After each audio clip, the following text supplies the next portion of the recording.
Evening. I'd like to call this meeting to order at 7 p.m. And ask the deputy clerk read the statement of compliance with the Open Public Meetings Act into the record, please. This meeting is being held in compliance with the Open Public Meetings Act with the meeting schedule advertised in the January 10th, 2024 edition of the Times. The meeting agenda was posted on the bulletin board at City Hall and on the city's website. And the meeting notice was sent to members of the listserv and department heads and city engineer on Monday, October 7th, 2024. The meeting agenda offers planned action items known at the time of publication and is subject to change. This meeting is being recorded and streamed live using the Zoom meeting platform. Have a roll call, please. Councilwoman Kaminsky. Here. Councilman Lyne. Here. Councilman Stegman. Here. Council President Lambert. Here. Mayor Noack. Here. I'll ask everyone to please stand for the Pledge of Allegiance and remain standing for a moment of silence to think of all those affected by the storms in the last couple of weeks. Pledge allegiance to the flag of the United States of America, to the republic which stands one nation under God, indivisible, with liberty and justice for all.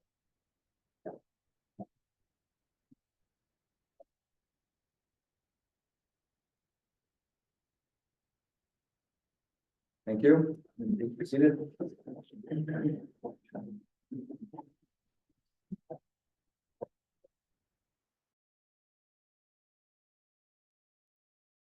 Presentation. For those members of the public who would like to speak, we ask you, unless you have mobility issues, to step to the microphone at the podium, state your name and address. Anybody who would like to.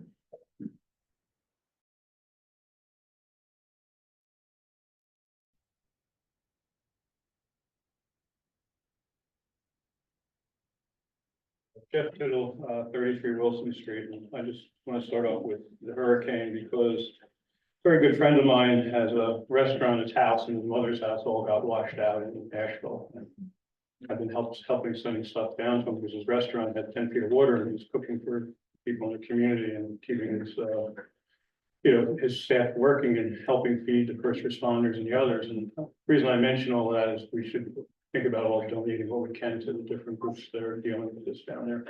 But that also brings me to New Jersey and to Lambertville. What happened, in North Carolina was a tragedy. But nature brings the rain, it's man's policies that makes it worse.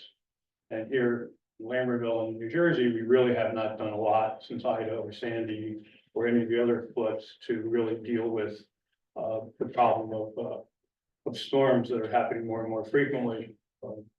There's two states in the nation that are building more in the wrong places than anywhere else, Florida and New Jersey. New Jersey second, Florida's first. And so that brings me to the redevelopment site, because that is a site that is not only have we cut down 12 acres of trees up there, and we'll be sending down a lot of stormwater because we're not going to be able to handle it with those steep slopes. The people down below have been impacted by Ida, and this still within our memory. So I think we should be thinking again about moving the development from up there and finding more appropriate sites, which brings me to my other point, which I saw you're going to be discussing an affordable housing committee today. And I think it's a good idea, but that horse is leaving the barn. We have to start acting now. We don't have, that committee can help a lot down the road for next year and the next round, maybe a little bit now, but we really have to start moving and coming up with alternative sites and looking at other places for it to go. In setting up the committee, they should be looking at two things. One is, what are the best places for affordable housing and what are the places that should not have affordable housing? Because land is a very, as Will Rogers said, land, we just don't make it anymore. We don't have a lot of land, but we are going to have an obligation. We have sites that are not suitable, and the site that also carries contamination, as well as who knows what's up there, with two sites that are very suspicious. it just doesn't seem to work for those reasons. So again, I think that, time is running out, and even though we do have some time, we really have to start moving. We can't delay. Having committees is a great thing, but we have to get things done before that committee is going to be able to meet. And my last point is, we know about the problems up there in the community that are impacted by wells. And I've heard, from that West Amwell has sent a letter to the state about it, but what is Lambertville doing? We need to be moving, and we need to be working with our communities, because quite frankly, even though they're separate issues, they are tied together. The health of that community is affected by the development and affected by contaminated wells, as is the rest of the town. So thank you. Thanks. Just a couple of points there. So Councilman Lyde and I was going to talk about this a little bit later in the meeting, but I'll just mention it now. Met with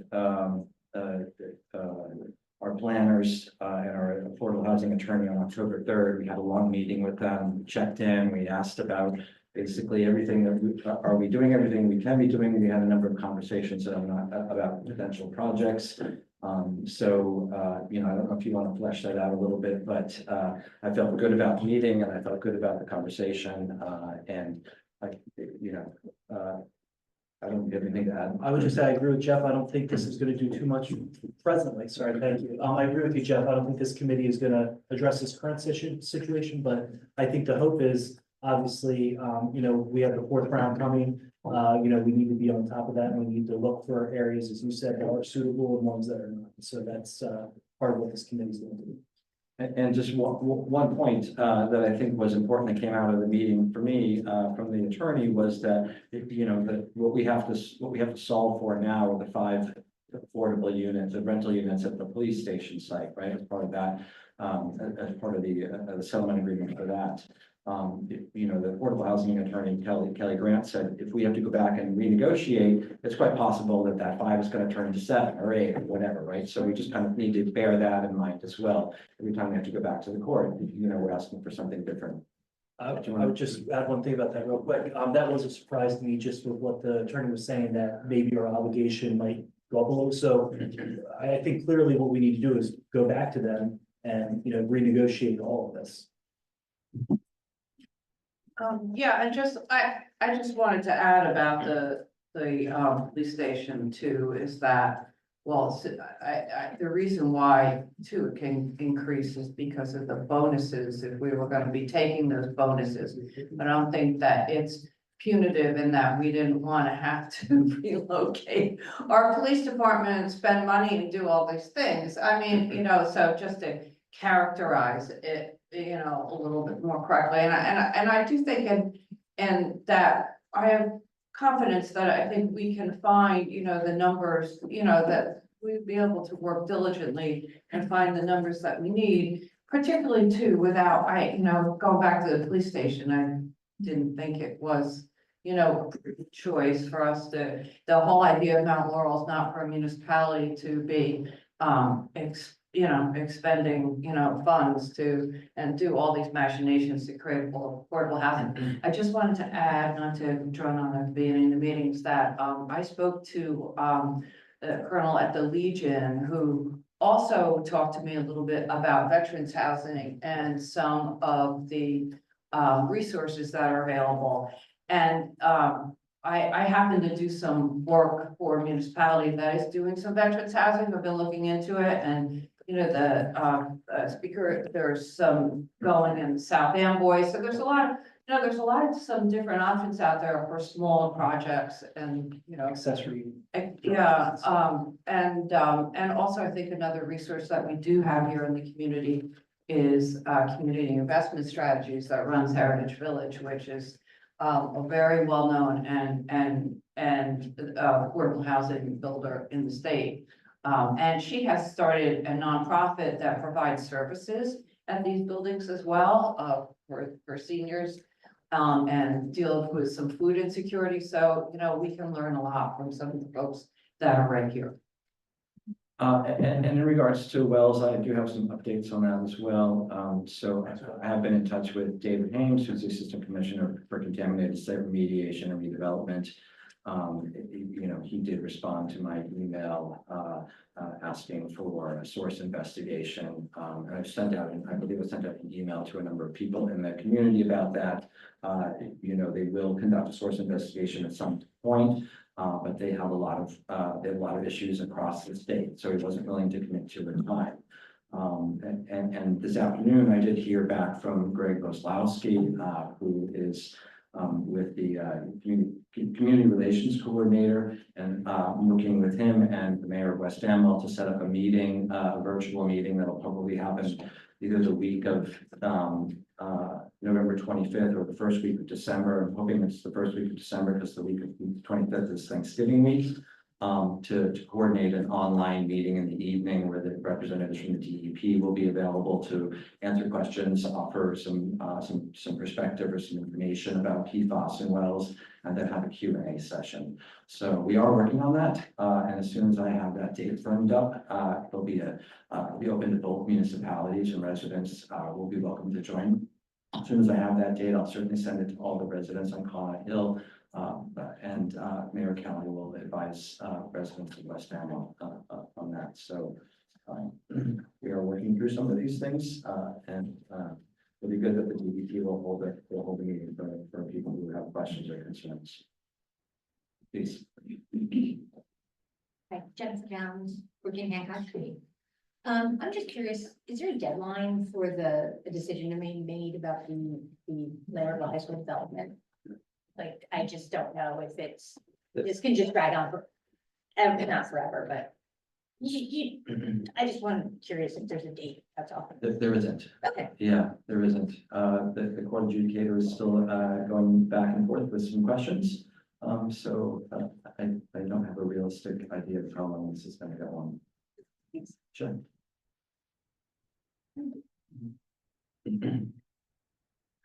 Anyone else in the room? Yeah, just really cool. My name is Kathy Williams. I live at 84 Coriel Street. I saw an article this morning on NewJersey.com, which is the Star Ledger, that there are a dozen municipalities that are suing the Affordable Housing Act, and West Amwell just joined that suit. Might be something to consider. You're welcome. We'll just say one thing, Kathy. Whatever they're gonna do is gonna benefit all of New Jersey if they're able to overturn anything or change anything. And, people will remember how much money was spent on the election and with West Amwell and all of that. So there's a lot of money that those towns are spending for that. And if they are able to make the change, that's great. We're not gonna have to pay for that, the legal. Right, fees, so- well, and I understand that West Amwell went up to the back of the high school to see if they could do something there. And they said there's no way they would build up there. It's crazy. So Got that from Joe the barber. Good source. definitely. Very good source. Law school. Lauren? Lauren McManus, 9 Washington Street. I'm just curious to follow up on that question about the date on the Lambertville High School redevelopment site, voting. What is it that we're waiting for to be able to vote? I guess I don't understand, so just like a little bit more clarity about that. I don't know that I can give you any more clarity. There are certain questions that the council has asked of K of Namian and the property owner. And the code adjudicator is acting as kind of a go-between between what we're trying, certain things that we are trying to ascertain about the project, the viability of the project, all kinds of issues. And I really can't go into them because they're really conversations that we're having kind of through the court adjudicator. Okay, I just wasn't clear. That actually clarifies more where you are and what's happening, and that there's a conversation between the council and. Yeah, I mean, we've asked for certain things, Okay. and we're working through the court because, at some point, when you have a third party involved, it's more likely that we're gonna get what we want when a representative of the court is kind of asking for it, right? So, it's a way to kind of go back and forth on certain things that is, I don't know what the word is, but, yeah, Okay, that makes sense. I just wanted a little bit more about what was happening, where we were with it and why it was delayed. So that helps. Thank you. Anyone else in the room? Evening, John Towns, 14 Hancock. That's a three-pronged question with best. One, what is the city? And maybe we can't answer this. What is the city actually gaining by giving the developer rights to build these properties up there? Could you do a kind of? And what, what is Lambertville actually gaining from this? Is it paying for the stormwater management upgrades? If that's the case, why aren't we seeking federal or state grants for that? Instead of relying on a contractor who we obviously know has had a lot of legal problems.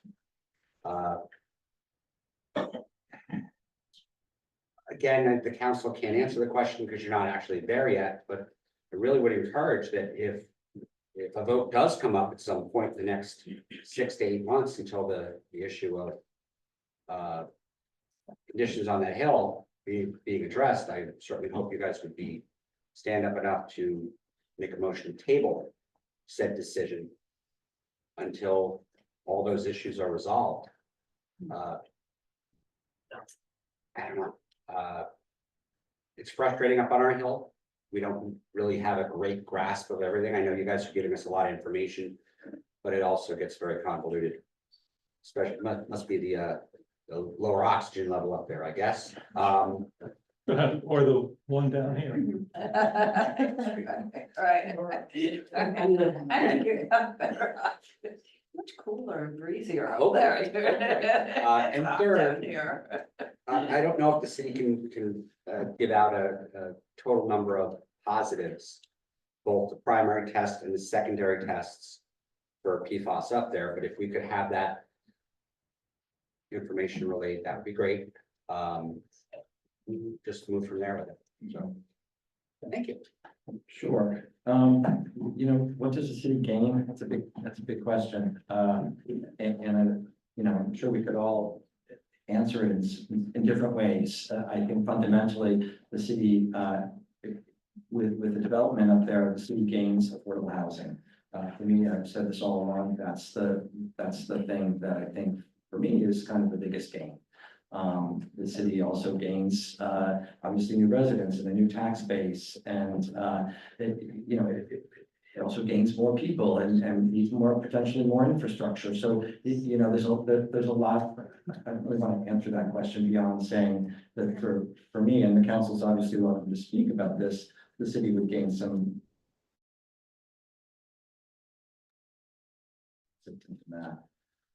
It's already, the amendments to the redevelopment plan are already tabled. So, until we, and if something changes with the redevelopment plan, which if it is, if there are changes, I expect there will be changes, it will need to be reintroduced. Because their changes will be significant, enough time has passed. So we're not there yet. I have no idea what may or may not happen in regards to reintroduction. I didn't quite understand your question about PFAS. Certainly we have a list of everybody who has submitted results to us. We submitted those, we have them all, and we're keeping track of them, and the state has them, the county has them. So, that's what I've said on that. Excuse me, I'd just like to add a short comment regarding what we gained out of this. There's a legal obligation to provide affordable housing for all municipalities in the state of New Jersey. That's my understanding. And it's about meeting that obligation for doing the right thing. So it's not something that I think can be easily correlated to a specific gain, such as you mentioned, John. So like, for example, stormwater management project.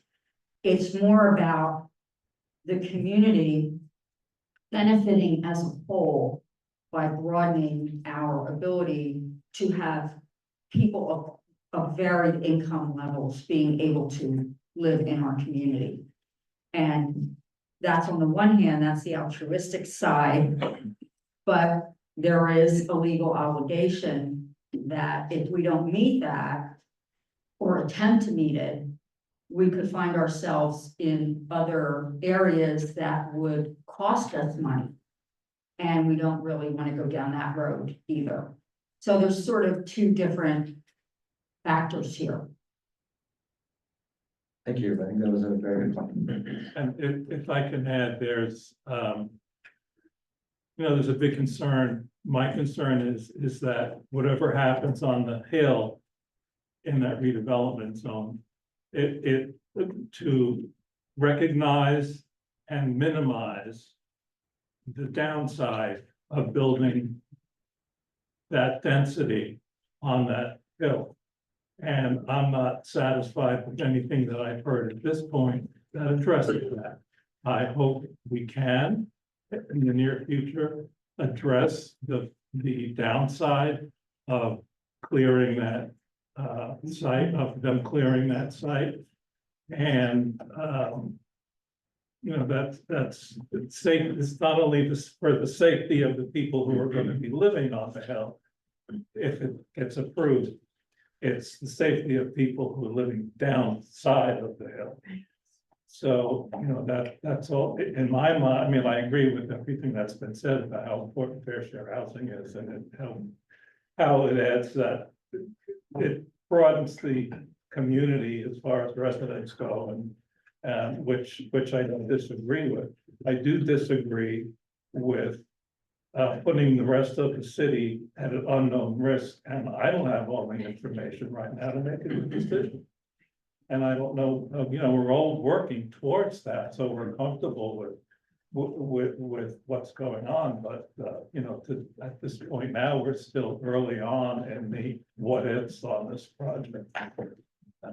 And just to make another comment, I mentioned at one of the last meetings that I was going to have my well tested on Studdiford Street, because number 2 Studdiford Street, which is closer to Swan, came up positive, and where I live 2-3 blocks away came back negative for that. So it's just, you just never know where it's going to show up depending on what aquifer you are in and what happens on it.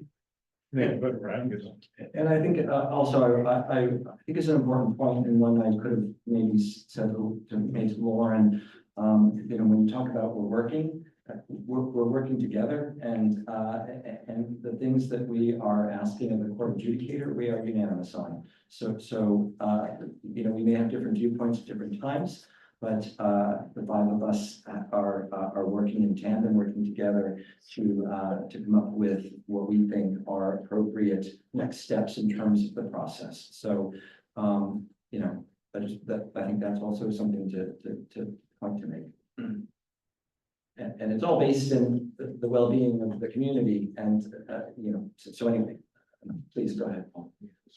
Paul Stevens, 39 Court. I got 2 things real quick. First one, I is not the only thing that's turned us, pointed out to us the importance of the creeks in here. I'll point out that it was 10 years plus a day before Ida that Irene put a boat on South Union Street here along Swan Creek.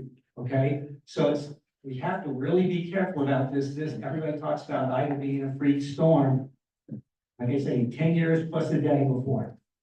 More importantly, in terms of the affordable housing, one thing it seems to me I've watched over the last few years is we keep allowing subdivisions of properties in town. Okay, and the most recent one, I don't know if it passed or not, is the one down on Lambert Lane, part of the Finkel's property. And it was subdivided for 2 great big housing developments, I believe. Yeah, no, you're No, mistaken. It was before the planning board next. Oh, okay, it was on the agenda from, Yeah, and I couldn't go, but anyway. Once again, it's, you know, a big parcel where there is a possibility of maybe only getting one affordable unit, but every affordable unit counts. And, maybe we need to slow down on approving subdivisions every time somebody comes by. I mean, you know, the Wilson Street one down on the old Limac, that was just ridiculous, but that's history now. So, I mean, we do the same thing with parking, really. You know, every time somebody comes in, wants a variance for parking, it seems like it gets given, but, you know, we're running out of parking, we're running out of places where we can try to get something that's big enough to get some affordable housing. Right. so,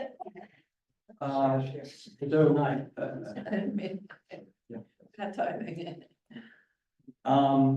obviously, property owners are able to work within the confines of our existing ordinances to develop, right? So that's the salient point there. All development that happens in town does generate a development fee, which goes into the Affordable Housing Trust Fund.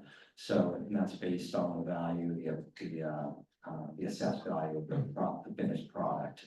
So that does go into every house that's built, including, you know, the ones in Delavan and the ones on Ferry Street. Every house that's built in the town now has, you know, if it can't generate an affordable unit, it's generating income for the Affordable Housing Trust Fund.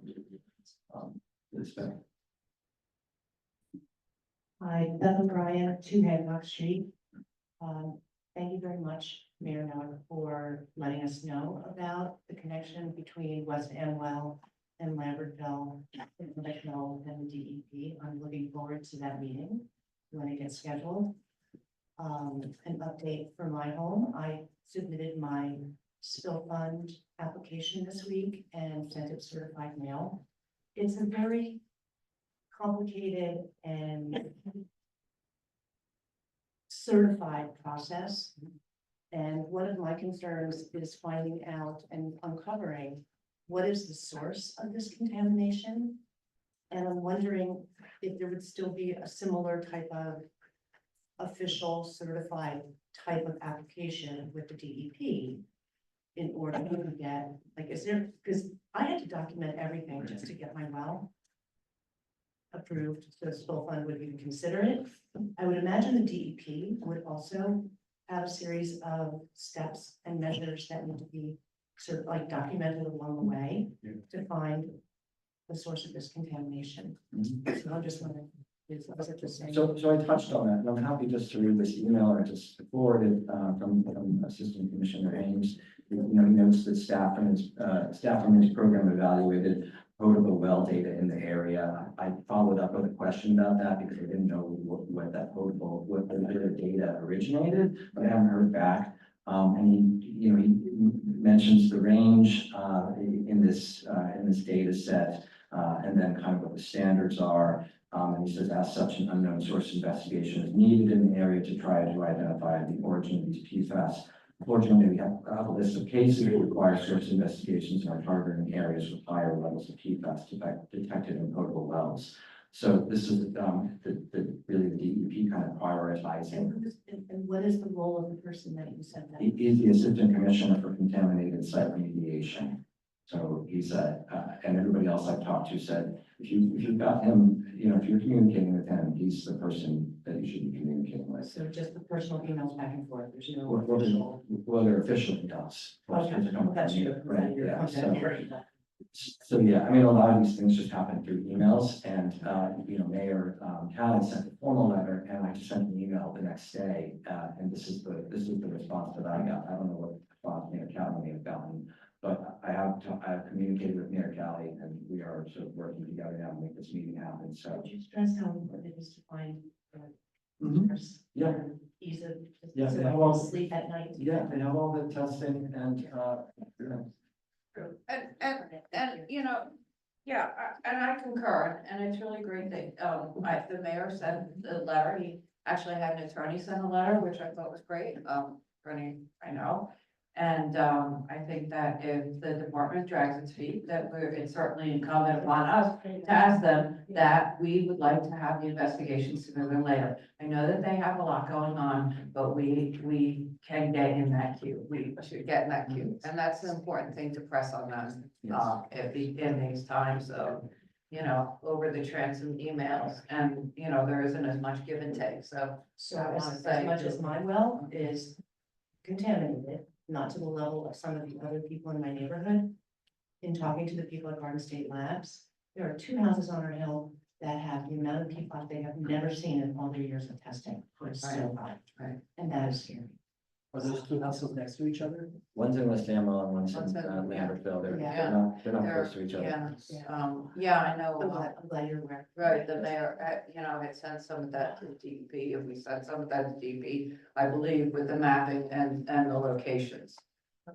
As well, but no, the numbers are, and when I spoke with other people about the numbers, who are people who know and do this, they go, this is very, very high numbers, which is the reason to continue to do that. I mean, play emails are good, but a couple of weeks, they go by, you go out and again, it's the nature of the business, but that's what we should do. Hi, my name is John Fleming, 130 Main Street, Lebanon, New Jersey. Since I'm here, I might as well chat about this. Biden administration just came out with an initiative to get rid of lead pipe in the public water supplies. Do we have any lead pipe in Lambertville? Almost none at this point. Everything's been switched out to galvanized. All right, the second thing is about the well contamination. This is not an uncommon problem throughout the Northeast. Not too long ago, Rocky Hill had contamination. Their solution to the water problem was to pull people off the wells and put public water into those sites that were contaminated. Do you have any initiatives where you're going to put public water up along the hill to get people off the wells so that we avoid this contamination issue? We have not requested a study yet. This is still a reasonably new situation, so it's something that we can talk to the VLA about. All right, and my last question is, I know a lot of people on the hill. One of the problems is the dump, the old town dump. I don't believe was ever properly designated to its actual configuration. Are you doing anything to determine how far that dump actually is versus what it says on paper? Not right now because it's not our property. So, Cindy spent a lot of time recently going back through minutes of meetings back into the 50s and 60s, looking for information, but it's not on our property. So I don't know that we don't have any historical record of the actual delineation of the dump. So, and we're not going to get into a back and forth here. No, it's not that. It's a matter of if you're going to redevelop the hill, if any of that section is, it's a simple question. You're going to do borings to determine if the dump is in that area. I mean, it's not. Not confrontational. Sorry, sir, you haven't really been a part of the conversation, so we've had this discussion many times. The redevelopment plan would require the cleanup of any site that needed any kind of remediation or closure, so. Okay, and the last question about the redevelopment plan. This is not a builder remedy. This is actually a redevelopment plan. Correct. Okay, thank you. You're welcome.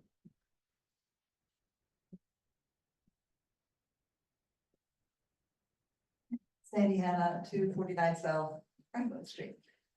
Is the strategy to have identified alternative low-income housing locations prior to talking to the judge and try to negotiate not doing the firehouse and everything, or the police station and everything? Or is it, is the group you're putting together trying to develop those locations in terms of their viability? Working on that? Well, we'll talk about that when we get involved in the conversation here in a That's little later. while. Yes. Okay, great, Yeah. thank you. Is anybody online? No hands are raised now. Can I have a motion to close the public comment period, please? So moved, sure. Is there a second? There was. May I have, all those in favor? Aye. Aye. Thank you. We're out of public comment.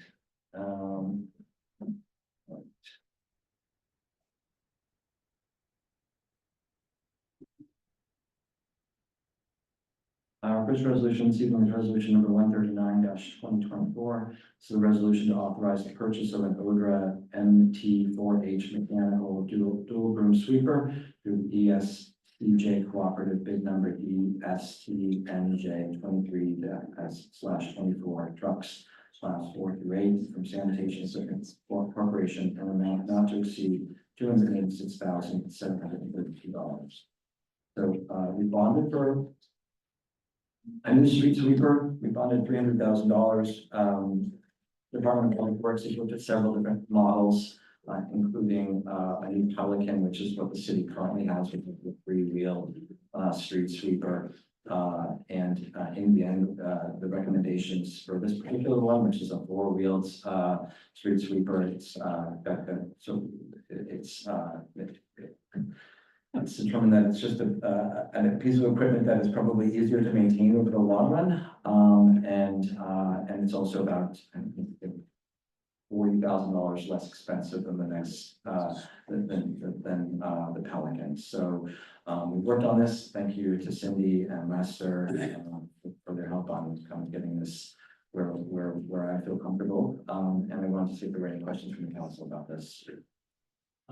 What are we gonna do with the existing one? Are we gonna try to sell that? We are, yes. I know that West Amwell's interested in purchasing it. I've asked Lester Myers, the director of the DPW, to look into what what the value is. And there's not a blue book on these things, but we can make a couple of calls and get some sense of what our sweeper is worth. And then Put it on Facebook Marketplace. there we go. There we go. So yes, we are going to sell it. Yes, we'll keep you advised of that. Yeah. And just related to that is the reason why, how long do we have this current one? How old is it? I don't remember, but I think it's probably close to 20 years. It's still running well at the moment, but unlike I don't want to take our chances with like the trash truck where we had 2 trash trucks die before the new one finally came in. So it's I time. think we bought this like in 2002. And this new one is very different than the other one because you can drive it anywhere to get it serviced. And many of the replacement parts you can just, get online or, whereas right now we have to put this onto, a trailer, take it someplace, have it fixed, and the parts sometimes take time to come in. So what happens, this isn't the question, but so what happens when we get the new one, the old one, we're gonna park up at Public Works? Yeah, we're gonna sell it. We're gonna sell it. But in the meantime, Yeah. we'll put it at Public Works for Yeah. our Facebook Marketplace. Yes. Our Facebook Marketplace. We'll take pictures, we'll get it on public Right. auction. Well, let's We'll get rid of pose. We'll stand up a little. Any other questions Street. about this big purchase? All right, Sounds great. May I have a motion to approve resolution 139/2024, please? So moved. I'll second it. All in favor, please say aye. Aye. Aye, thank you. I want to hear it. $300,000, I want to hear aye. Okay, motion carries. The next resolution is resolution 140-2024. This is a resolution to authorize the installation of a fence in the city's right of way fronting on Swan Street. So this was brought to my attention by Corey Fleming, who's here, and I'm going to ask him to step up to the mic to maybe answer any questions or just give us a short overview.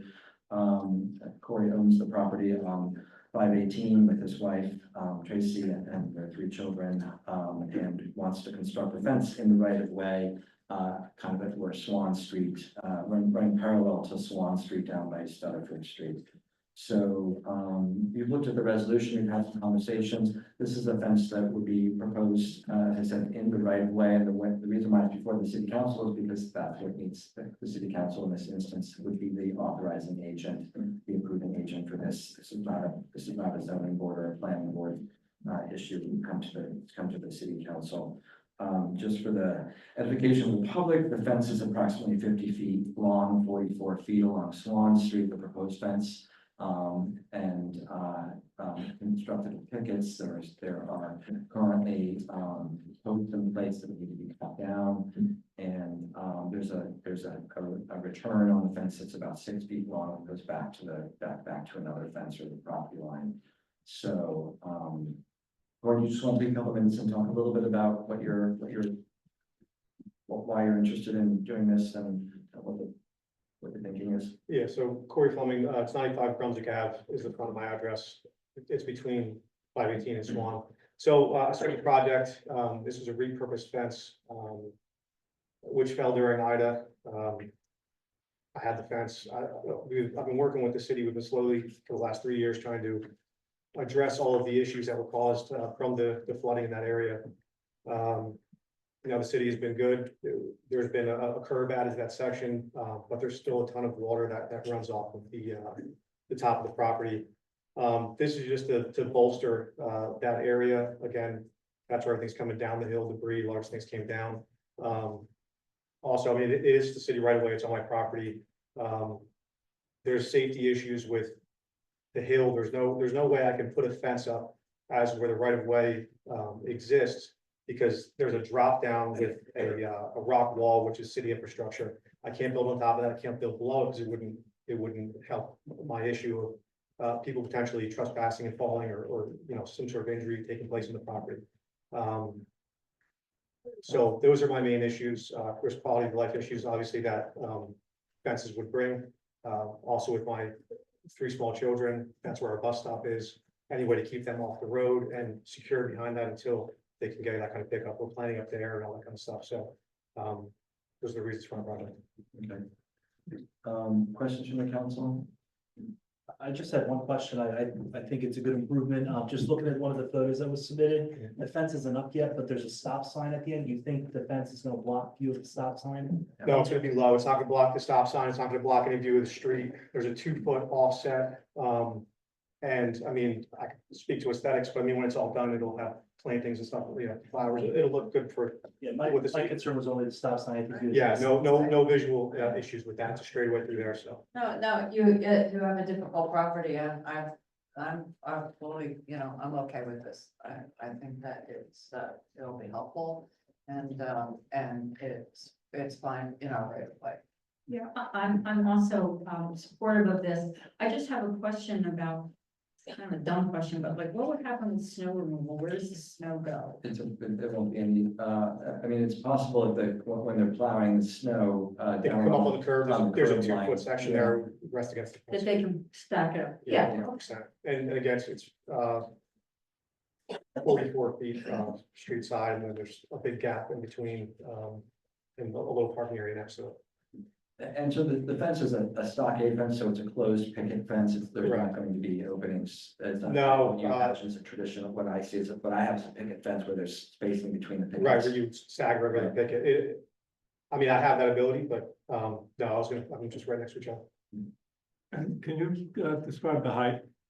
The height, yeah, I'm reusing, it was a 4-foot, fence, and then, again, approximately 50 feet of length. I thought it was 3 foot. It's 3 foot.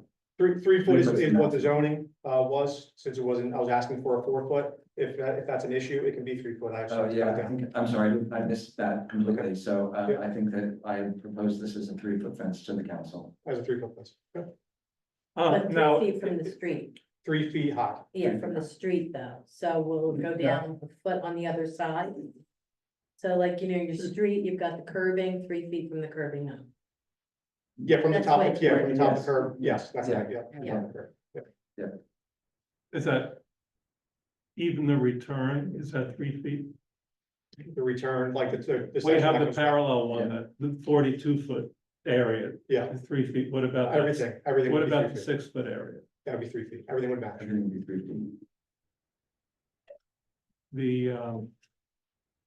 You know, this, years ago, the council was tasked with approving street openings for parking and for driveways, and it became so controversial at the time, or eventually that we gave it over to the board, because just to have us decide on whether someone could do a curb cut or not. So as we chip away at the things that the council can do and why a board shouldn't do it, there's parts of an ordinance about fences, and I'm sorry that there's not a professional here to guide us through this. But if the use of the fence is to stop potential runoff from wherever it's coming down the street. That's not, the fences are not permitted to go to the ground. They're just like. Yeah, no, it's just to build up the property. We're building up the property there up to the curb height. And again, the main issue is that there's a safety issue on the side of the hill. No, but what I'm saying is I don't think the council has the power to ignore an ordinance that's in place to have that fence elevated so water will go underneath it. Because if you read the, you know, I don't like to be the bearer of funky news, but you know, when we make a decision, there's certain things that the council can do and certain things that we can't do. And there's a part of the fence ordinance that specifically calls out stormwater flow. You know, and if the goal of this is to stop It's not stormwater. a dam. Hmm? It's not a dam.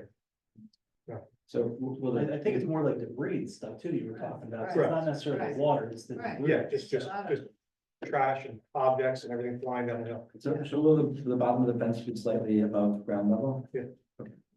So that would permit the flow of water if there were water. Yeah, wouldn't dam it, move. Don't have to get over the curb anyway, to even affect that, because you're gonna, how far from the curb line back is it? 2 feet.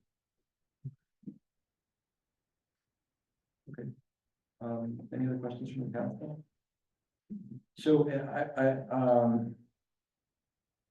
any other questions over here? Well, I just like to acknowledge the fact that I know what's been happening down at your property for years. I've been down with past mayors alongside that creek.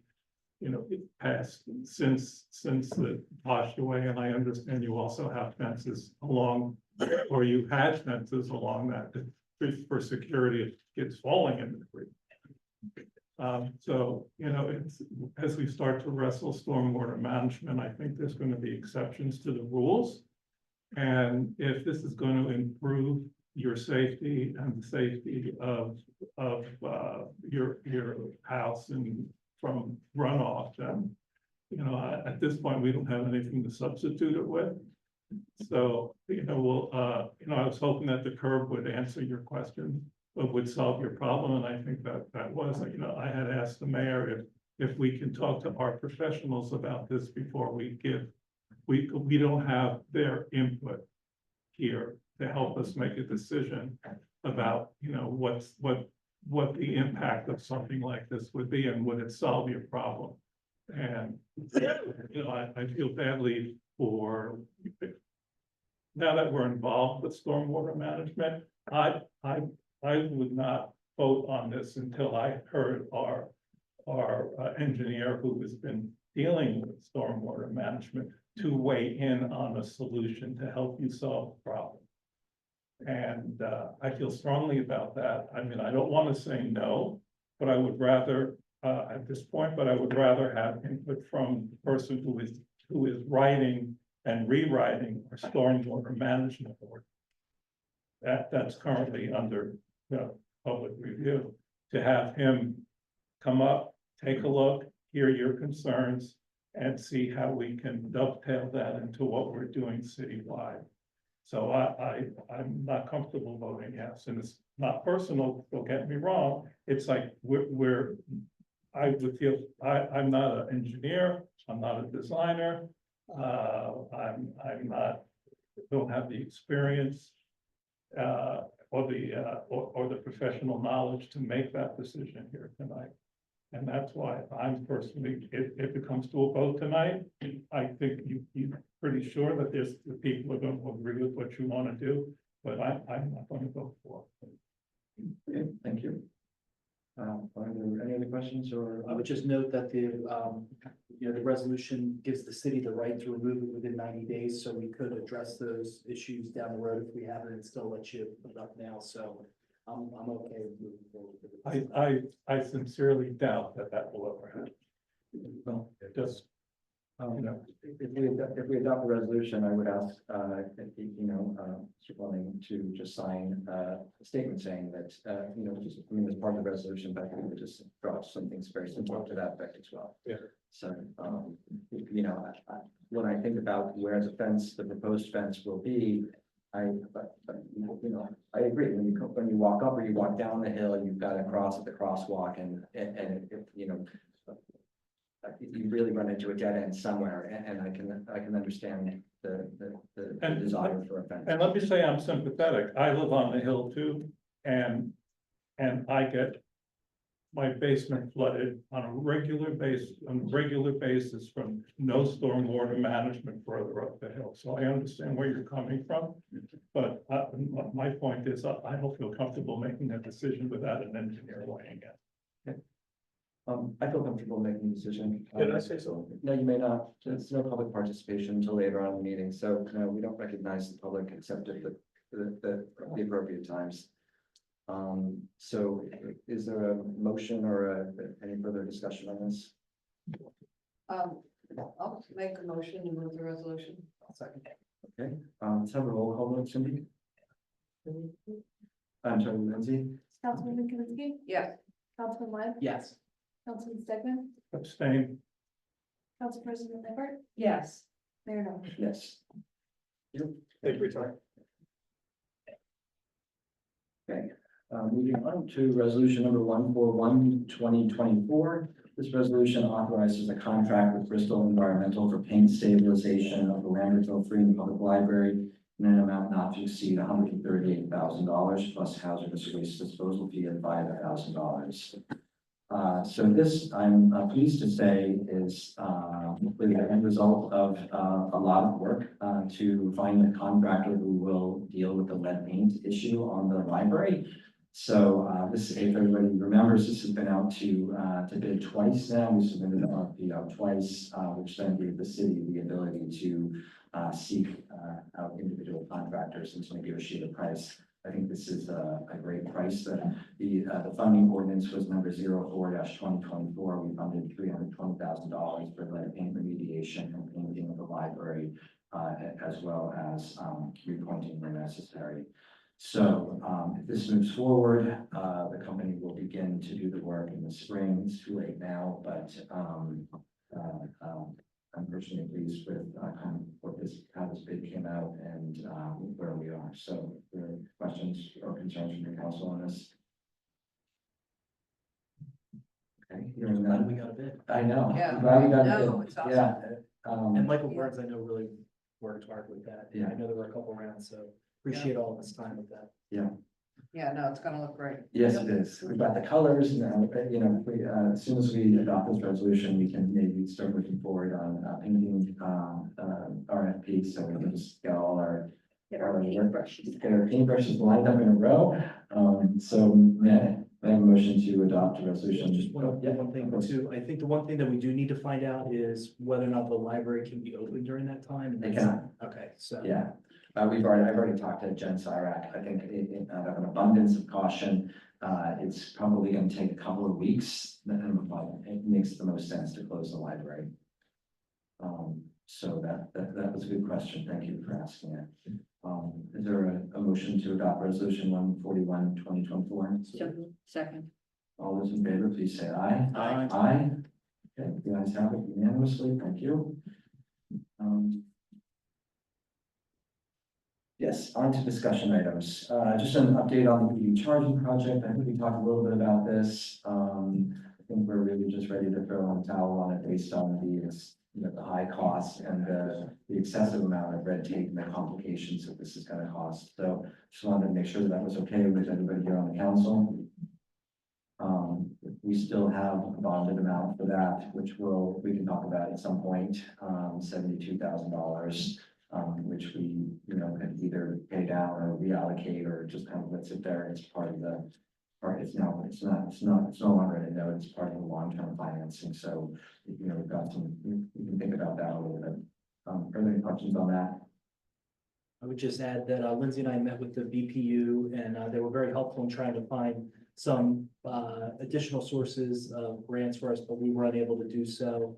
But they did give us a lot of really neat ideas for thinking about stuff in the future, so it was a really great meeting, and, thanks to the BPU president, who is a Lambertville resident, who helped set that up, so.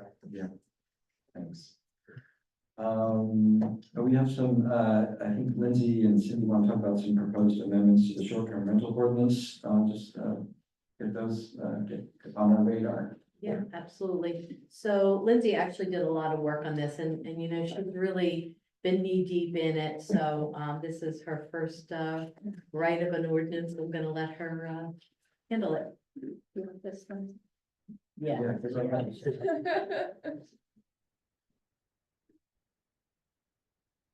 I wish you the best of luck with the mic. Oh, gee.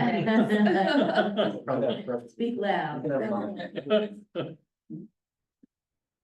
So over the summer, we met between ourselves and the fire marshal and the construction and zoning office to kind of get a handle on managing occupancy in short-term rentals. We had noticed that some of the listings had really outrageous number of allowable guests.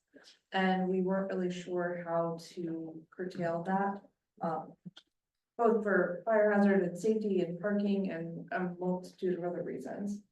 So we kind of all got together to suggest some amendments to the ordinance that just builds in some regulations for occupancy in short-term rentals.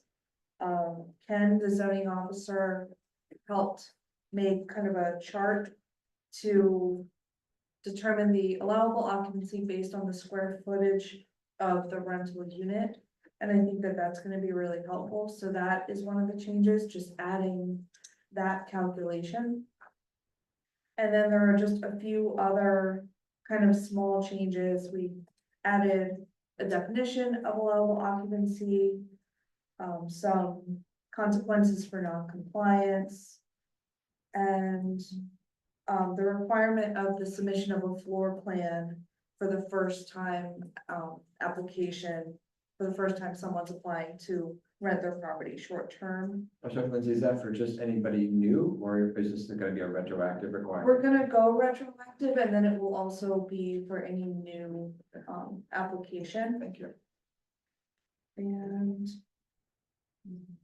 there's also gonna be a statement that just explains that 2 occurrences of excessive occupancy could prompt the revocation of their permission to operate. And that is pretty much it. The only other change that we've included is relating to the fire inspections. It's not related to occupancy, but Frank, the fire marshal, wants to require that the units are inspected every 6 months. So that's just clearly written in here. Now he suggested having the inspections in March and September annually. That's pretty much all of the changes that we have kind of muddled through. I have a question. Who inspects the property to be sure that all these new points are enforced? Now, the fire inspector does his thing, but who checks the occupancy, who makes sure the other things that are done in the. Well, we have the square footage from the tax assessor's office of the building. And they will be supplying the floor plan that'll also demonstrate square footage. So it's slightly based on a good faith, truthful floor plan. But we'll have a little bit of information to back that up and kind of verify. So I think between the two, we'll have a relatively good estimation that they're telling the truth and, you know. We instituted something years ago to curtail group rentals in a house where people would just put cots in the basement and just rent it to 15 people, and it was a big deal, and it was happening in many cases. So, and I just don't know who inspected those at that time. Well, that was back in 2007 when we first started with the landlord. But the law changed and you cannot go into somebody's house now and verify and do an inspection.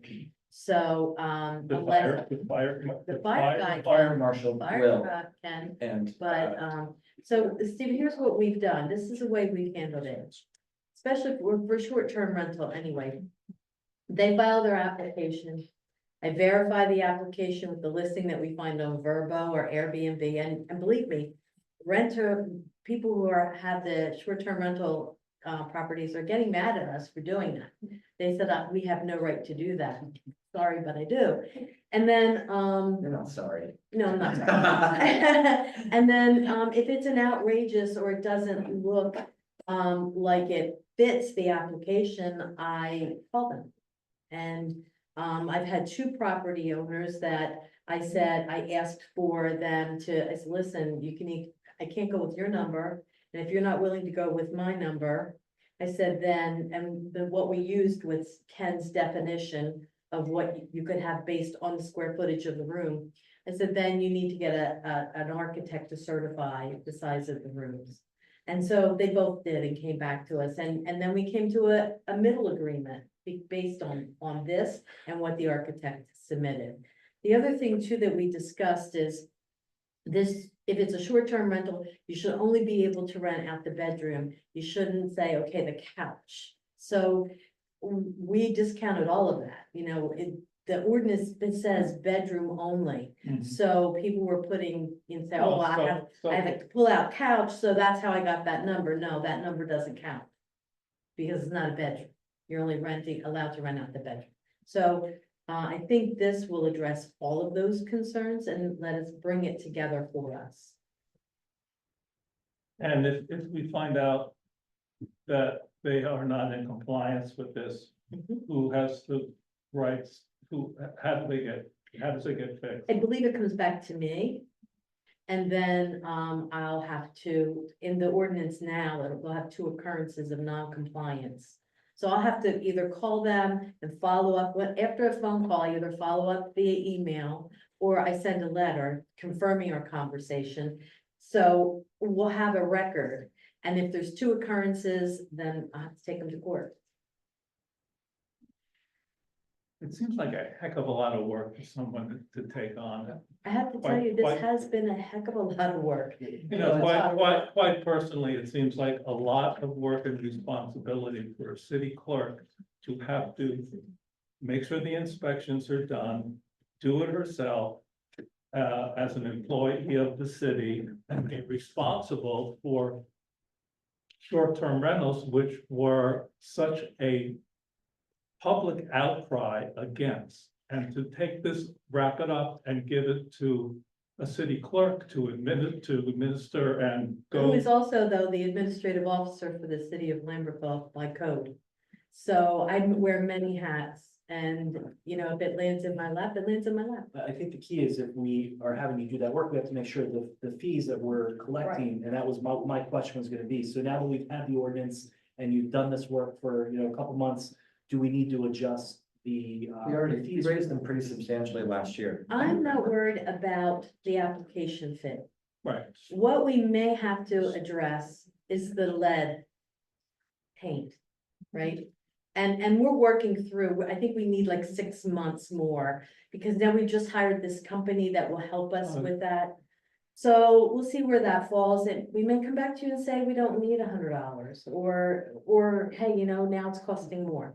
But we just need to have a little bit more of a history to build up confidence in what we're going to. Did you happen to look at other municipalities that are wrestling with this and how they are approaching it as far as administration or inspections or any of that? I did not, no, because we're knee deep in this. No, I understand the amount of work it was to get this far. That's why I'm concerned about. Oh, yeah. We're also getting tax revenue from it too, though. I'm sorry. We're getting tax revenue That's from right. it as well. And a lot of this, is just a one-time thing, right?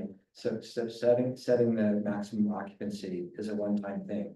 We have a finite number. We have not had any new applications since we passed the ordinance, I don't think. 2, I believe 2, 3. Okay, but we've also lost a couple, so we're not talking, it's not like, it's work for sure, but it's, I would argue that the annual landlord registration is more work.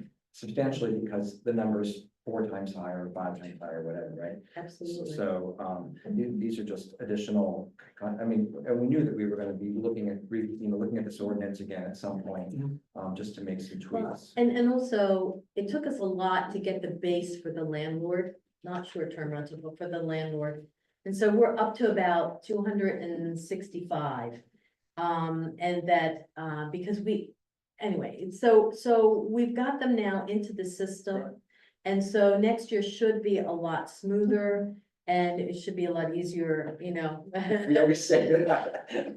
But Lindsay promises me it'll be a lot easier. But honestly, kudos to Lindsay because 75% of her time goes to landlord. You know, I've been helping out with the short-term rentals. I've been handling most of those. We have about 48 of the short-term rentals coming through, much smaller detail than what Lindsay has to deal with. But, you know, I think these changes will be for the better of the user, for the people visiting the city, and for us to be able to enforce. Have we been getting any significant amount of complaints about the Airbnbs? I know there's been some small isolated. Initially, but they've really dropped off. I've not had So- any. Well, plus every neighbor's a policeman, so we would hear anecdotally. Yeah. from- Yeah, Lieutenant Brown would let me know if there were issues with any Airbnb. Yeah, I was just concerned about, Well, thank you, I appreciate that. You know, the workload that will be transferred at one point. Well, we may have to come back to you and say we need more help, but Okay. as of today, you know, we're muddling through and we're, Right, and, you know, I know that the short-term rentals are a small part, or there's some part of the $30,000 we're getting every month in taxes for hospitality, right? So, Yeah. you know, Yeah. there's some value there. Will you be ready to will we be ready to introduce these amendments in so, 24th? Okay, good, thank you. Historic preservation ordinance update. Cindy and I met on September 24th with David Renitzky and Andrea Timley from the State Historic Preservation Office. We spent an hour and a half going through the ordinance, which, as everybody probably knows by now, it's taken just almost a year in conversation and edits and work. And we're very close to presenting an ordinance back to them. At the November meeting, the work session in November, we're going to discuss the way the commission is presently set up. It's set up as a strong commission. weak. No, it's pretty much, I think that some of it is, I just have. Okay. Anyway, so at the meeting in November, our city attorney, Bill Oval, is going to just generate a memo for the council about the difference between a weak commission and a strong commission. I want to make sure that the council is comfortable with the strong commission. Lisa Easton, who's the chair of the HPC, will be here on that night to answer questions and to promote a strong commission for the Can we HPC. get that ahead of time? Yeah, of course, absolutely. Because that's a lot to digest. Yeah, no, We, absolutely. you know, purposely, you know, in town have had a certain structure and I'm not quite sure. We haven't been and had arrived at the commission structure that we have because we liked it. And I'm not sure, you know, some people, you know, there are various, theories in historic preservation, but I'm personally am not in favor of the heavy hand. I don't think we're that kind of a community. Well, You know, but I don't know what it Yeah, is, so I have to let's- read right. it, that's all. I don't want to get involved in a big discussion That's all. about. It's yeah. like, I Bill wanna will see send it us a because comprehensive memo. we don't really wanna become the paint police.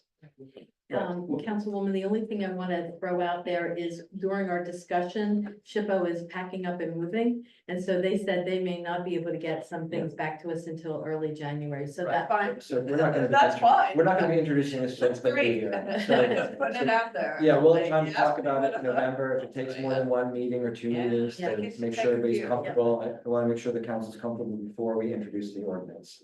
That's all I want to say on that. and don't use New Hopes as the to go by. I haven't read this. I have my opinions about paint, but I don't want anyone. Well, currently, Tell them they don't advise on paint colors. No, but it's, you know, We'll go through. yeah, we'll go through it. I look forward, I look for, They're the porch If- fence wars where they're, you know, like it's important. No, to allow the historic exception, you know, anyway. I look forward to the discussion with the public and the professionals on this. All right, great. Affordable Housing Advisory Committee. So once again, Councilman Lyde and I talked to Michael Sullivan and Elaine Clisham and Kelly Grant at a meeting on October 3rd, just kind of to flesh out this topic a little bit more. And I want you to jump in here, Councilman. But I think that as we consider establishing an Affordable Housing Advisory Committee, we really have two options. One is to do a committee that is just an ad hoc committee that's sort of set up, however the council wants to set it up. And they can meet when they meet, and that would not be a public facing committee. It would be a committee that reports to the council.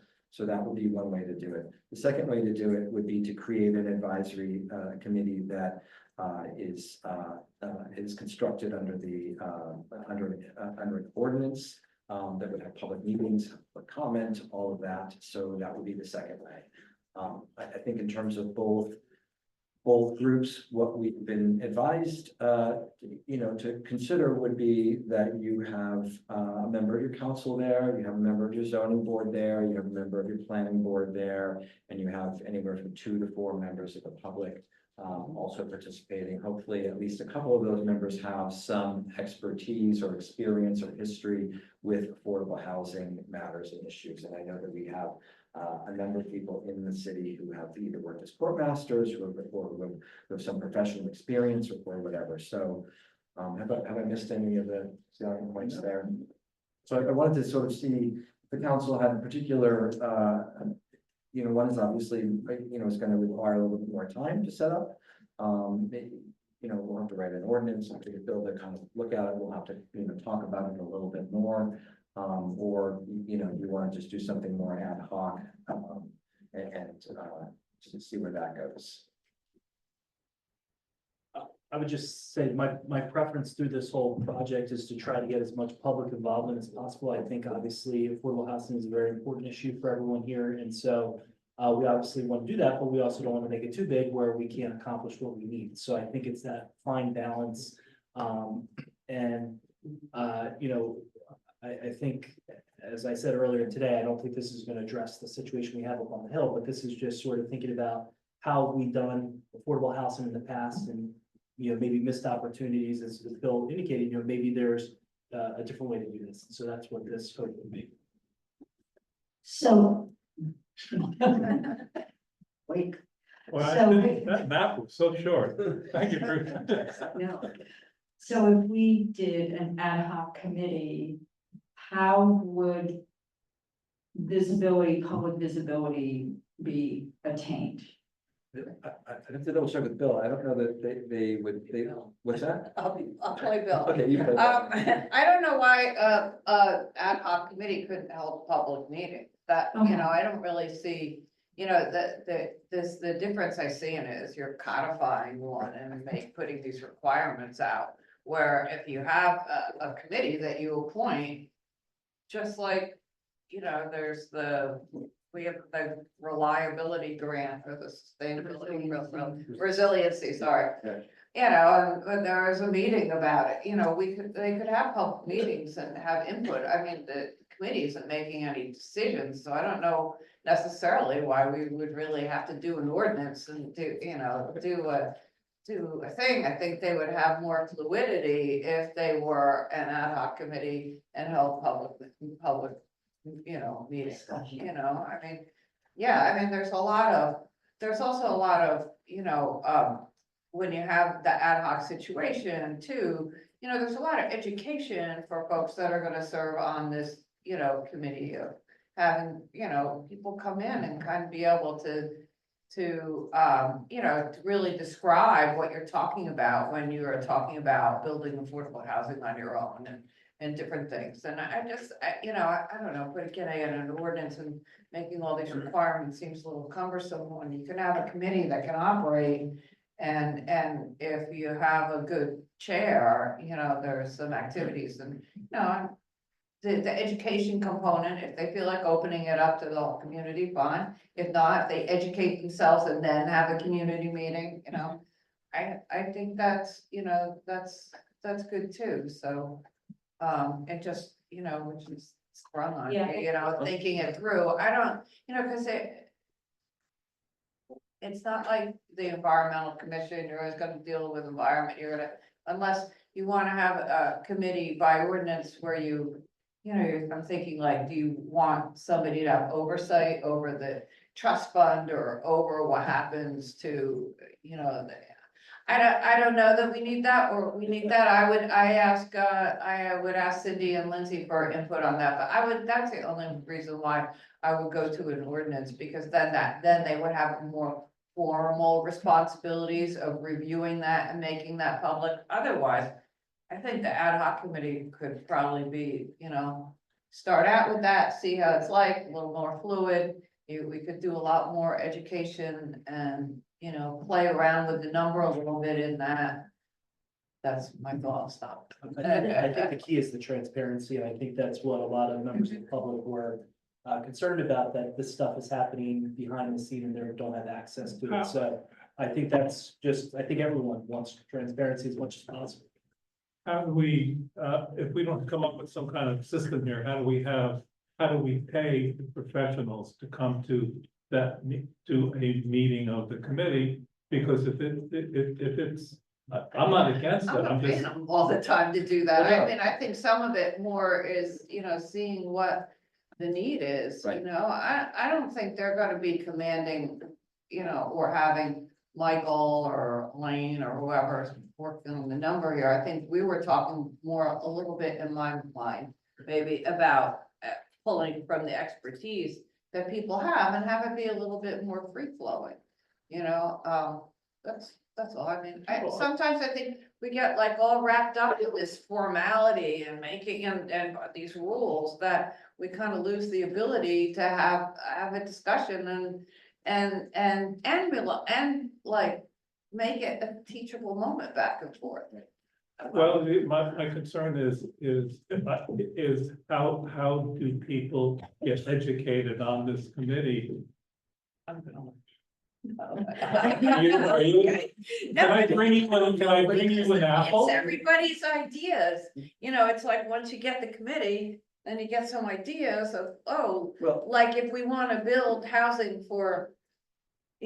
People with cats, so let's bring in people who have built housing for people with cats. You know what I mean? Like, just that cats are a funny thing these days, but I think it's an evolving thing. I think we don't know what it is and what are the ideas, and then maybe you try to find, at this meeting, we're gonna talk about veterans, or this meeting, we're gonna talk about, there's Medicaid money to help, like this, but who knows who you ask for We that. could certainly try with the ad hoc, and then if that's not working. Oh, sure. Yeah, go Yeah. for it. Well, So I mean, my suggestion would be that, we just budget a certain amount next year for the committee, right? And, the committee, I'm just throwing this out, right? If the committee decided to meet monthly, we could have we could have a determined amount that, somebody from Clark Hinds comes to every other meeting, just to make sure that we're not getting too airy-fairy or far afield, right? So that we have a little bit of structure and a little bit of expertise in the room. yeah, But so,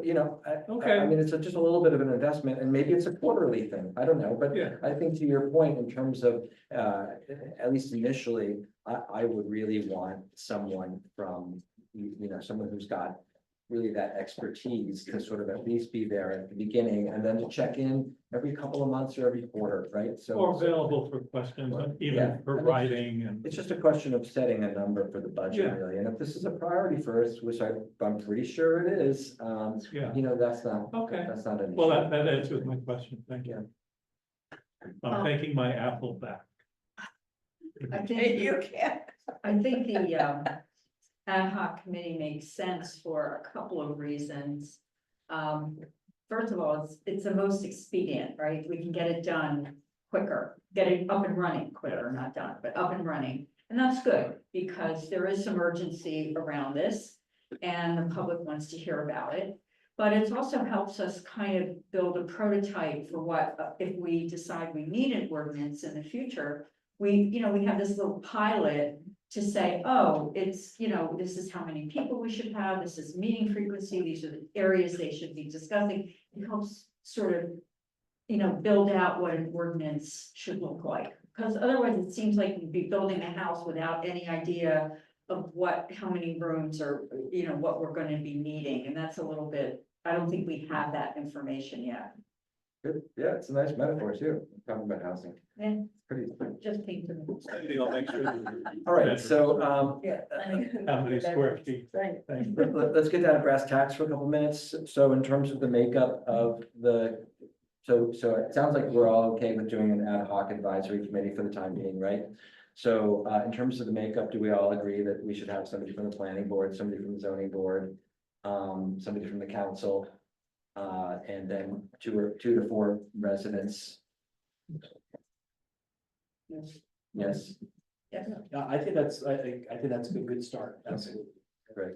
I'd probably say four rather than 2 residents, just because, I prefer to have a little bit more residents, so 4 as opposed to 2, but, Okay, it's because you're Well, the ad hoc guy, right? Well, perhaps we can have one who lives in one of a representative from each of the zones people.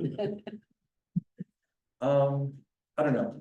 Just to cover, Yeah. to cover the city. Let's talk a little bit about that kind of, offline, I think. Give it some thought and I'll check in with everybody. But I think there's no reason why we can't be, now having these conversations. And, just in terms of a process, I would reach out to the zoning and planning boards, all of these appointments, suggested appointments would be made by the council and we would vote on it, right? So I don't necessarily have to be the guy that appoints, and you guys have to, I'm open to ideas and conversations about this, so. So I'm sure we get a lot of residents who want to be on it, who are involved in it now. Yeah. Okay, I think we've got enough to start here. So I'm going to move on to the next subject, which is temporary signage and sandwich boards in the CBD. So just a little update about the bridge. As everybody knows, the bridge has a structural issue, which is going to necessitate a couple of nights closure in December and a 2-week closure in January. And the continuation of one-way traffic through the end of the year. So, Which year? the end of this year. Well, I worked in IT. The end of 2024. So, I've already had a couple of business owners come visit me in office hours to talk about this.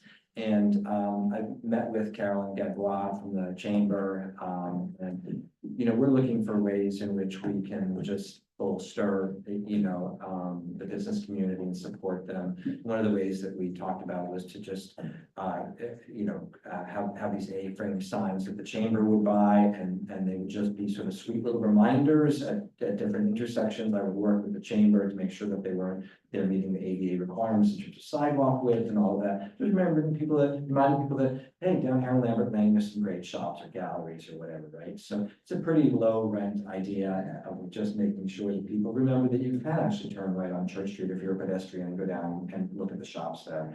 So, the chamber's proposing to purchase these, and I'm more than happy to work with them on that. I would also say that, another idea that's been floated, and I floated this, I've actually been talking about this idea off and on for the last couple of years. I would love to see if there was one night a week from time to time, a weekend night when some of the businesses would consider staying open till 9 o'clock.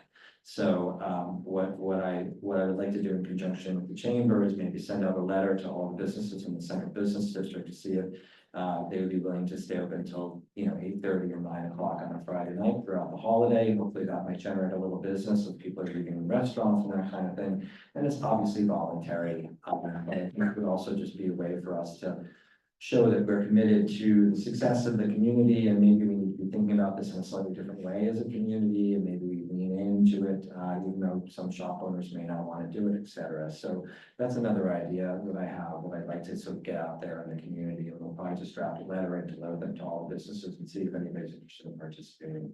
So just a couple of things there, and you know, Carolyn sent some sign specifications. I've sent them to the council. And I just wanted to open this up to any conversation. They were looking to do kind of white sandwich board signs. They could be black, but I spoke to Carolyn yesterday, and they think that white would be kind of a little crisper and a little, you know, just, you know, that they have preference for white. I'll just note that. So. Well, I think white will show every stuff and dirt, and it's in the winter, and there'll be salt on them and all this great stuff, so. I prefer not it to look, not for it to look like PVC which will be, in a city where we just talked about doing a historic preservation ordinance and, committee. I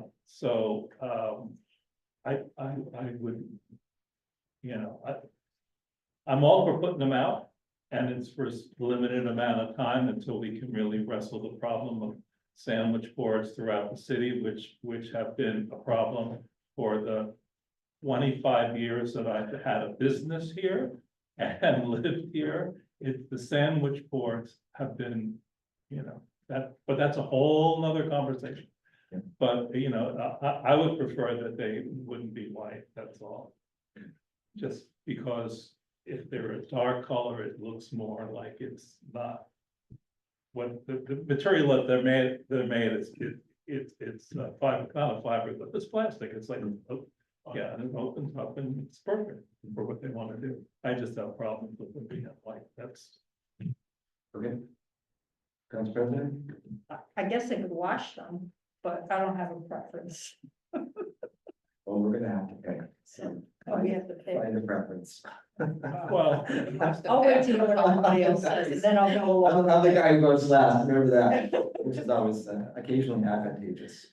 I don't have any preference on the color. I just want to thank Liz and Carolyn for all the great work they're doing with the chamber, because I know they worked hard. It's up to you, girl. I think that They want white? they're not, take your apple. They're paying for them. They're paying for them. No, I appreciate the work that they're doing so much. They're putting so much energy into this, and, you know, it might be nice that white, it's the new color, it's new thing. It's the future. We're not going back. We're going ahead. Thank you. well, I will say this. The only person sitting on this dais that has had a business in this city at all, it's me. I'm dealing with other businesses and being the chamber president for many, many years. I could say honestly that white is not a good idea. And it is, those are my 2 cents.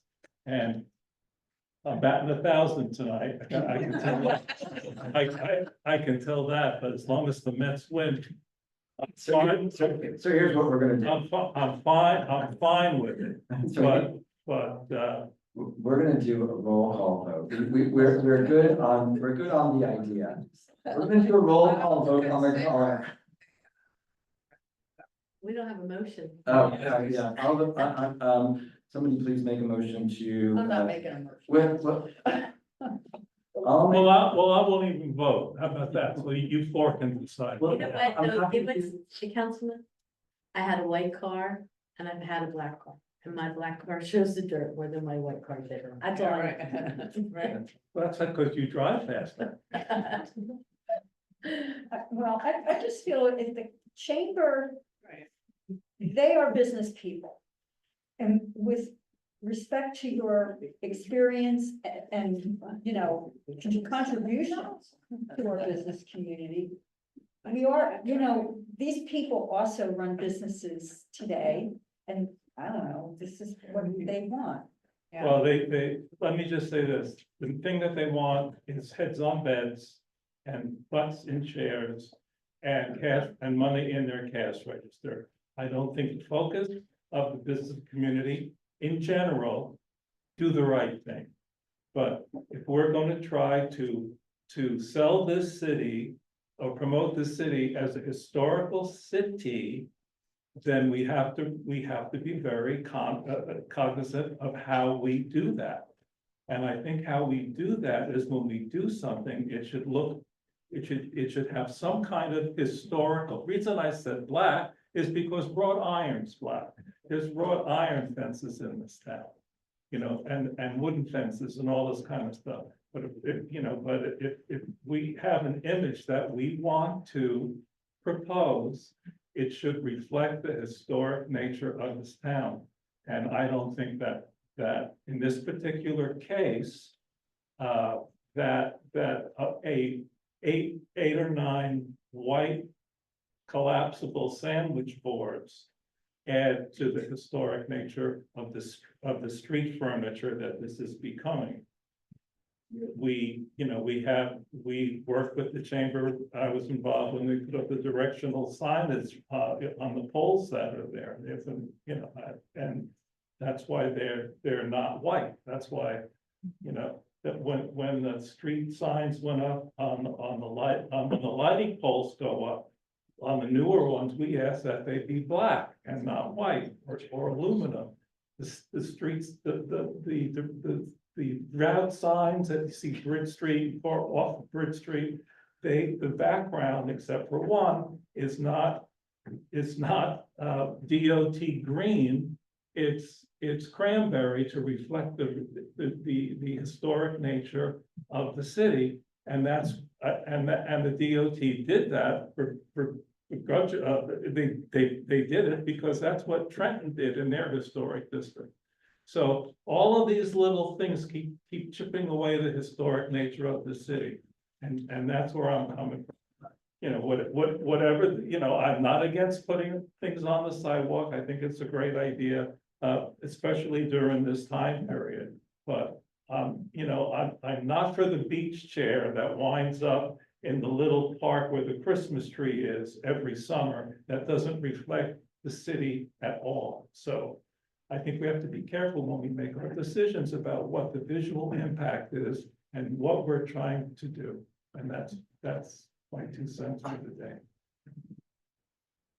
I think you bring up some good points, but this is only temporary. And Everything's temporary. well, Everything's temporary. when you look at It's the temporary. No, I'll tell you why it's temporary. It's because then these can be used for other events that the chamber is doing, like the turkey trot or register here, a placard could be out. It's not only temporary until they're used again. And there was a big enough discussion when the streets, during the Shad Festival, when the posts that held the ropes and the stanchions were just cat litter, 5-gallon cans, and no one did anything about them. It's how you present the city is important. So I don't disagree with any of that, but I think it's a temporary measure. And I think these businesses, I think they're in a good position to decide what they're the business owners. They're the ones who are directly affected. they're by the this. business owners. let's do this. They're Let's the not- business owners Let's put who our are heads making, down and who raise are our not hands. making decisions. So We put the decorative trim on the meters. They went out and did that, so it didn't look like every other, like every city. So it's my perspective. Here's what I'm gonna suggest. I'm gonna suggest we approve the concept and let the chamber choose. The sandwich boards are all over town. They're not legal. And so, this is temporary. I think that the chamber should be able to purchase these and I'm not picking a color. Here you go. Yes. So I make a motion, we approve the sandwich board. Do we need a motion? I don't, we don't have a resolution. I was just looking for a You general. don't need a Yeah, I was just resolution. looking A for motion don't is need- fine. a general. Strike that. Okay, everybody good? I'm good, Good? Okay, I'm good. all right. What color are they gonna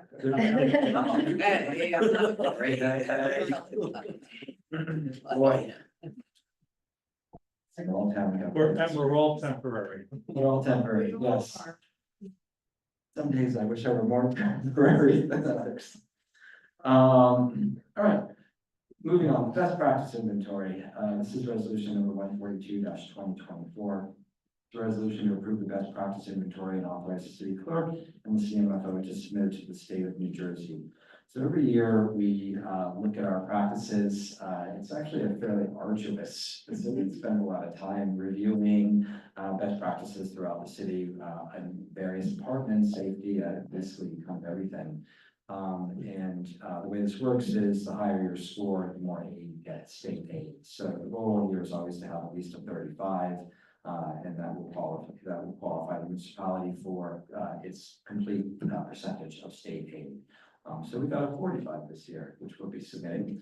And so we will have our full amount of state aid. And I don't know how many municipalities don't do this. I would imagine that there are What's probably. required? Well, no, but how many get the full state aid? Yeah. I But, don't know. yeah, certainly now this is the third year. So that was interesting to read that you don't pass, if you put your state aid at risk if you don't. That's right. correct it. Yeah, yep, absolutely. It's written in black and white. Yep. And, with a blue background. So other questions from the council? Hearing none, I'd ask for motion to approve resolution 142-2024. Don't move. Second. All in favor?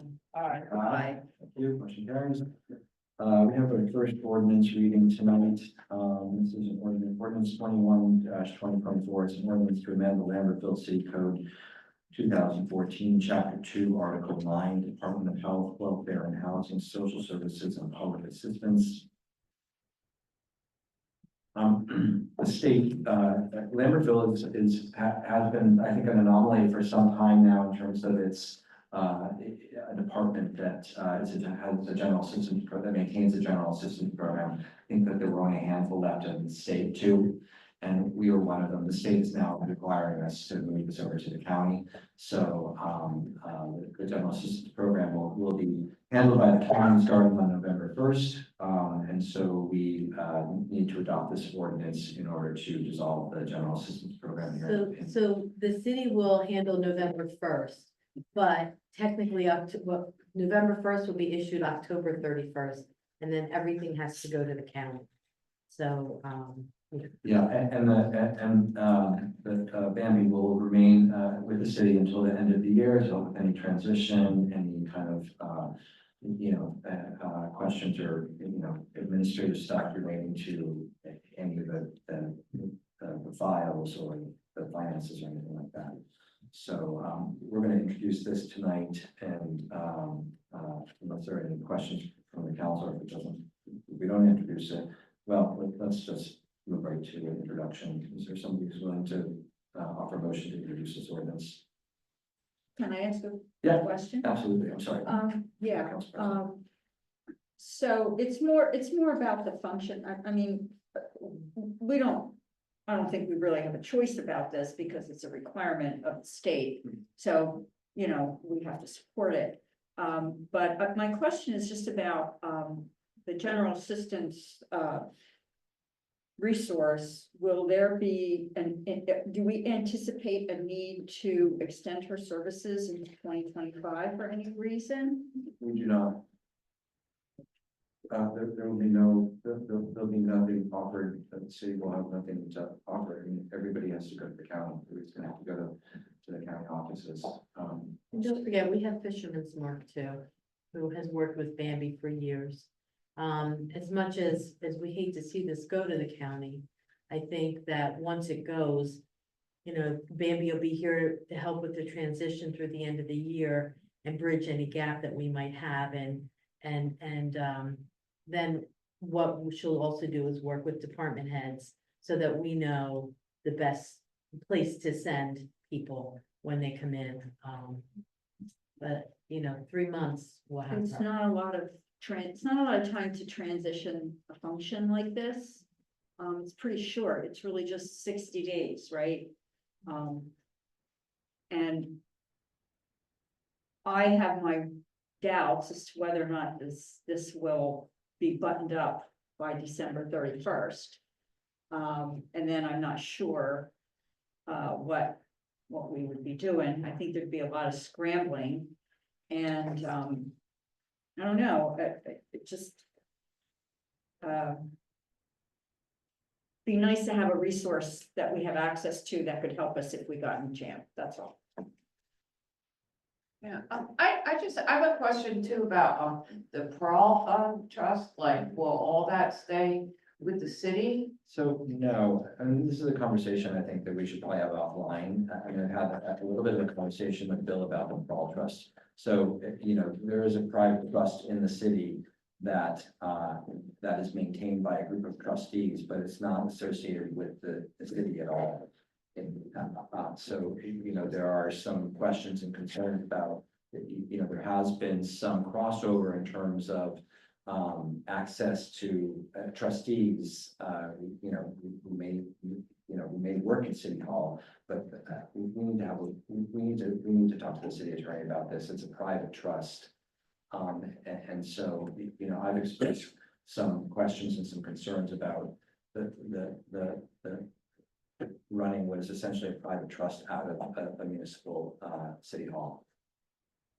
Sure, or just how it will operate, or does it operate? It does. or It what? operates- But I meant, yeah, I mean, yeah, but then, so then maybe I would just rephrase the question of just, well, how will that work? Or, and maybe we need to have a moment to understand the whole Yeah. trust, because it has certainly, it's like not a secret, people kind of know about it, so, it's something that I think we need They to have their own address. bylaws and everything. Right. But, Yeah. so now, if we're making this move, we just, cause some people say, oh, well, we got the trust, or, oh, they, Yeah. some folks have, kind of.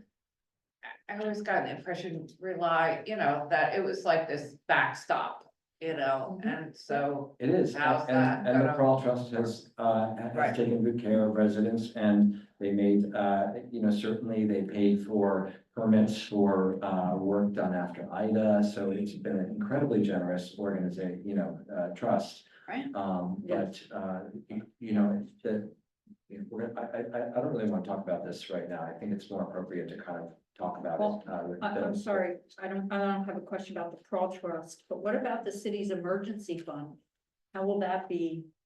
Where does that fall? So we do have the emergency fund. We have procedures in line for it. We have an application form that people will fill out. And then it'll go through the process, just like it does now. So it stays in the city? Yeah, that's out. Okay. But, Yeah, so they're kind of, right, Yeah. so you're right, that's but definitely the other question there, that it's like two different things, but there's a way to do that now. Yes, Yeah, Yes. right, yeah. There is. Yeah, and in fact, we worked on that a lot last year to come up with the policies, and I believe you helped with that, Council President, did you? Anyway. Again, that was one of our I was auditors. aware of it, That but was one of the, I did- All right. the auditors that helped us, yeah. put I did- together. Okay, I misremembered. I still need a motion, I think. Mhm. So moved. Is there a second? Second. Okay, all in favor of first reading, ordinance number 21/2024 with a public hearing and second reading on October 24th, 2024, please say aye. Aye. Aye. Any abstentions or no's? Okay, motion carries. A couple of announcements here. Columbus Day, Monday, the city offices will be closed. Chamber of Commerce is having a Halloween window decorating contest. Visit participating businesses to check displays and vote for your favorite online at the Chamber's website. The Historical Society House Tour is happening on October 27th. Porch Fest is coming Sunday on October 13th. The Pet Masquerade is not happening this year, an event, shall we say. Well, the invisible dogs in Small World. That's right. Convenience center hours are as noted, October 16th, 3 to 5, and Saturday, October 19th, from 9 to noon. And we will now open this up to the second public participation, same policies as before. You have 3 minutes of uninterrupted time for comments or questions. Please state your name and address. before you speak, Paul, how many people do we have on the line? Right now, only 3, but at one point we had 7. Thank you. Stevens, 39 Quarry Street. I just want to thank Lindsay and Cindy for working on the short-term rental ordinance. One possible suggestion to think about, because some of these people could get rather creative. I'm guessing you're going to look online again and see, all right, how many are they staying versus the bedrooms that submitted with the drawings, but then the drawings, I'm not sure where those are going to come from or the quality. One thing you could consider is looking at the tax records to see what's how many rooms we think they have. Yeah. You know, I don't know so if that's in there. is it? I don't know. It seems like there's bound to be somewhere that. We look at the tax record, we send it to the LMUA to see how many hookups they have. I mean, we really Very thorough. Good, thanks. I was just trying to. appreciate it though. And every minute that we get, we're online checking. Well, You well, know, yeah, they do, verify. they do take a look from time to time just to see if any new ones have cropped up, and I think we've had one or two you've had to send a letter to, right? Was there Yes. one that we had to say, you're now, you just got started this and you can't join? Yes. Yes, so, we are keeping an eye on it. Mhm. There are members of the public who wish to make any comments or have any questions? Okay, anybody online? No. Okay, I have a motion to close the public comment period, please. So, second, Second. on here, please say aye. Oh, just one comment. Okay, sure. Yeah. Jeffrey, Actually, I've approached you before about this. would you say your name? Yeah, and Jeffrey address, is William on South Franklin Street. We rent houses and some people are really crafty about signing a 1-year lease with the intention of having Airbnbs put in. And you have to be kind of savvy when you interview them because they aren't gonna tell you up front. But if you pick it apart, so this is happening. I don't know. I have a 1-year lease, and if they're subletting, do you come after me? Or do you come after the person that's, so when we're looking online and we see these they listings. pose as they're gonna live there, but they'll trick you. Well, certainly, if anybody- Actually, it happened 2 or 3 times, and I'm kind of amazed. I think it's kind of a hot spot. And they figure they can sublet. Well, so a couple of things there, you know. The clerk's office is checking these listings from time to time, so, you know, we're not doing it every day or every week even, but we're checking them regularly. And certainly tenants who are illegally subletting, you know, there are 2 problems there. If they're illegally subletting for trying to set up a short-term rental, they have a problem with the city, and they also have a problem with the property owner. So, you know, who's the property owner to sort of know what's going on. Yeah, I mean, I'm gonna have a broken lease because I say, hey, you can't be here, you can't do that. So now I have a broken lease and I've gotta bill it again. But just, I think the people in town should be aware. These people are crafty. Okay. They're very crafty. Thanks. If you know of any, please just give us a call. There's been 3 Okay. well, people. Just build it right into your lease. Yeah. No short, Pardon me? build it right into their lease. I have no sublet in my lease, Right. but maybe not everyone in town does. Okay. Yeah, Thanks. so what I'm trying to do is people need to be aware. Thank you. Yeah. Appreciate it. I have a question on that. So you're saying that you're concerned that if the city comes after the person who's legally renting an apartment and subletting that apartment, that the owner is responsible? Well, Or is it's it, kind of a gray area, I guess, until it gets defined, but I don't want short-term people. I don't want it. And, you know, I'll get tricked. Maybe I won't, but people, then you're limited on the questions you can ask. Are you married? You know, how, do you have kids? There's like all well, these. there are certain things that are, Yeah, that so are, you have to kind of be, ethics and questions that you cannot ask. Yeah, You can't yeah. ask about. you have to be equally crafty and pick these people apart. But the ordinance requires it to be owner occupied. No. Are you Yeah, 1-year short-term lease? rental. Yeah, so right there, they wouldn't be eligible. Oh, I see, them being, they aren't the owner, but, yeah, Right, they're the tenant, but they're not the owner. yeah, I don't want these people, Yeah, Oh, wait, but well, yeah. they're tricky, they're very, very tricky. Report them to Lindsay. Pardon me? Report them to Lindsay. And they're only temporary. Oh, Lindsay puts her hat on and her badge? Yes. Yeah, right. She's on the list to investigate. She'll hit you with her cow. Okay, All right, I think we had made somebody a motion. yes, to close, Okay. yeah, and yeah, I you need think a we motion just- to adjourn. Okay, so, I'll make the motion to adjourn. Second. All in favor, please say aye. Aye. Thank you, everyone. Thanks for coming tonight. Good to see you all. by the way, there's an aurora borealis outside. Is I that was right? gonna go out and check. Yeah, Is it a hybrid?